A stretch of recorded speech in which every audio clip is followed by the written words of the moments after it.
एक अष्टमी की रात मीता अपनी बीमार मां के लिए दवाई लेकर घर आ रही थी। मीता के रास्ते में एक प्राचीन मंदिर पड़ता था, तो वो उस मंदिर में कुछ मिनट आराम करने के लिए रुक गई। तभी उसे लगा कि जैसे मंदिर के अंदर से कुछ आवाजें आ रही हैं। 3 लंबे चौड़े आदमी भागते हुए मंदिर से बाहर आए। उनके हाथ में मंदिर की दान पेटी थी और उनके मुंह कपड़े से ढके हुए थे। मीता को समझ आ गया कि जरूर ये लोग मंदिर से पैसे चुराकर भाग रहे हैं, लेकिन उनमें से एक आदमी ने मीता को देख लिया और वो जोर से बोला, अरे अरे सुनो, तुम दोनों इस लड़की को पकड़ो, मैं दान पेटी संभालता हूं। वो अपनी जान बचाकर भागने लगे और उनमें से 2 चोर उसका पीछा करने लगे। भागते भागते मीता गांव के पास वाले जंगल में पहुंच गई, जहां उसे एक बड़ा सा महल दिखा। वो महल रानी दुर्गामती का महल था, जिसके बारे में मीता बचपन से कई रहस्यमयी किस्से सुनती आ रही थी। मीता के पास कोई चॉइस नहीं थी और वो छुपने के लिए दुर्गामती महल में चली गई। उसके अंदर घुसते ही बहुत तेज हवा चलने लगी। महल के कोने में एक बड़ी सी पेंटिंग लगी हुई थी। उस पेंटिंग में लाल साड़ी पहनी हुई एक औरत के गले में फंदा था और वो औरत उसी फंदे से लटकी हुई थी। लेकिन ऐसी भयानक पेंटिंग देखकर मीता को घबराहट होने लगी। तभी अचानक दीवार पर लगी वो पेंटिंग धम से नीचे गिर गई। मीता को अचानक बहुत ही तेज ठंड लगने लगी, तो वो इधर उधर खुद को ढकने के लिए कुछ ढूंढने लगी।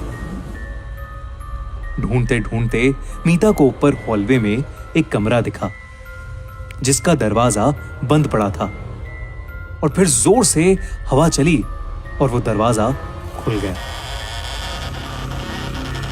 उस कमरे में एक लाल रंग की साड़ी पड़ी थी। उस लाल साड़ी के बगल में एक पुरानी सी किताब भी पड़ी थी। वो हवा से अपने आप खुल गई और मीता ने देखा कि उसमें रानी दुर्गामती के बारे में कुछ लिखा था। वो किताब पढ़ ही रही थी कि उधर वो दोनों चोर मीता को ढूंढते ढूंढते दुर्गामती महल के अंदर आ गए। उन दोनों ने मीता को ढूंढने के लिए अलग अलग डायरेक्शन में जाने का फैसला किया। एक चोर ऊपर चला गया और दूसरा नीचे ही मीता को ढूंढने लगा।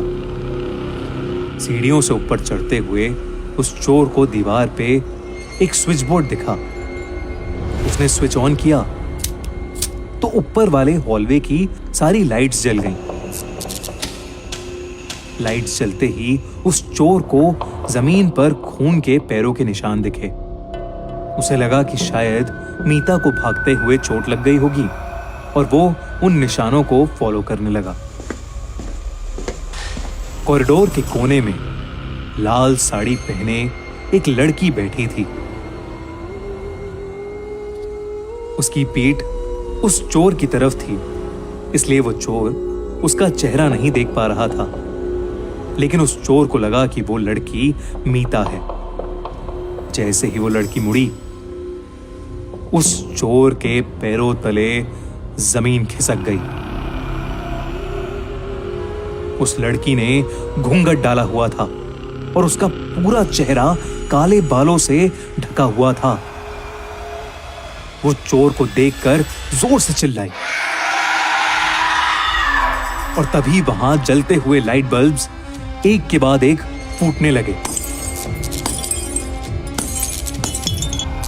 लाइट्स के ऑफ होते ही अंधेरा हो गया और वो लड़की भी वहां से गायब हो गई। वहीं दूसरी तरफ दूसरा चोर मीता को नीचे ढूंढ रहा था। नीचे वाले कॉरिडोर में एक बड़ा सा शीशा लगा था, जिसे देखते ही दूसरे चोर को बहुत अजीब सा महसूस होने लगा। तभी उसे शीशे में किसी की परछाई नजर आने लगी, पर जैसे ही वो मुड़ा वहां कोई नहीं था। उसके बाद उसे एक कमरे में एक लड़की के रोने की आवाज आने लगी। वो भागकर कमरे के बाहर पहुंचा और नीचे से अंदर झांकने लगा। अंदर एक लड़की चल रही थी जिसके पैरों से खून निकल रहा था। उस चोर ने अपनी पैंट की जेब से चाकू निकाला और जोर से दरवाजा खोला, लेकिन वो देखकर दंग रह गया कि अंदर कोई नहीं था। तभी उसे पीछे से किसी ने बहुत जोर से धक्का मारा और उसे कमरे के अंदर गिरा दिया। उस कमरे में एकदम अंधेरा था। वो चोर उठा और उसने अपना लाइटर जलाया और आसपास देखने लगा। 2 सेकंड बाद जब वो मुड़ा तो वही लाल साड़ी वाली लड़की उसके सामने खड़ी थी, जिसने फूंक मारकर उस लाइटर को बुझा दिया। वो चोर इतना डर गया था कि वो जोर जोर से अपने साथी को पुकारने लगा। उसका साथी भी भागते हुए आया और डरते डरते उसके साथ महल के बाहर भागने लगा।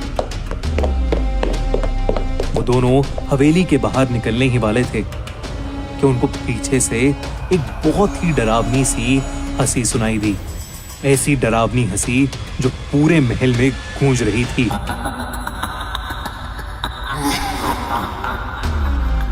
वो चोर बिना कुछ सोचे समझे उस महल से कोसों दूर भाग गए।